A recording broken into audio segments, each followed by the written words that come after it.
If you're a fan of Warner Brothers cartoons, Looney Tunes, Merry Melodies, then you definitely need to watch Bugs Bunny Superstar. It's not actually exclusively about Bugs Bunny, but it does look at the history of the Looney Tunes and other cartoons. This was released in 1975.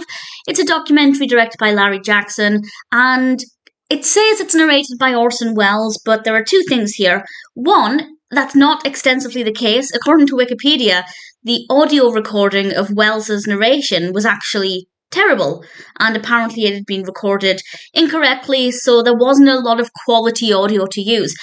The other thing is that a lot of it is actually from the perspective of Robert Clampett, or Bob Clampett if you like, and that in itself is not a problem, but I've read a bit about this documentary online in the feedback, and apparently a lot of people were really annoyed by that because it does kind of make it seem like Clampett was running the show and that he was responsible for so many aspects. And in a way, yes, he was, but there are so many other animators, Tex Avery and Freleng and the others, who played such prominent roles in shaping the Warner Brothers cartoons that, yes, it does maybe feel unfairly weighted. Nowadays, I don't think that's such a big a deal because if you're a fan of Warner Brothers cartoons, then you're aware of the other people involved. But in the 70s, that might not have been so much the case. And I could understand if somebody watches this and kind of feels like it's the Bob Clampett show. So for me, not a problem, but I understand the criticism at the time. And it looks a little bit at the history of Warner Brothers and how they began to create these cartoons and how actors like James Cagney would take an active interest, and as we know, they go on to caricature various actors. And then we have the development of different characters, cartoon characters, and we get to have a look at the people involved. And there is a decent amount of footage and stills from the time, which I love. When I watch this kind of documentary, I already know quite a lot about the characters and the cartoons, but I haven't necessarily seen a lot of footage from the time. And in fact, with some of them, this is the first time that I've seen what they look like, which is always great fun because I have an image of what, let's say, Fritz Freleng or Chuck Jones looks in my head, but it's not necessarily what the person looks like when we see them in this. And that's so fun to see them for the first time.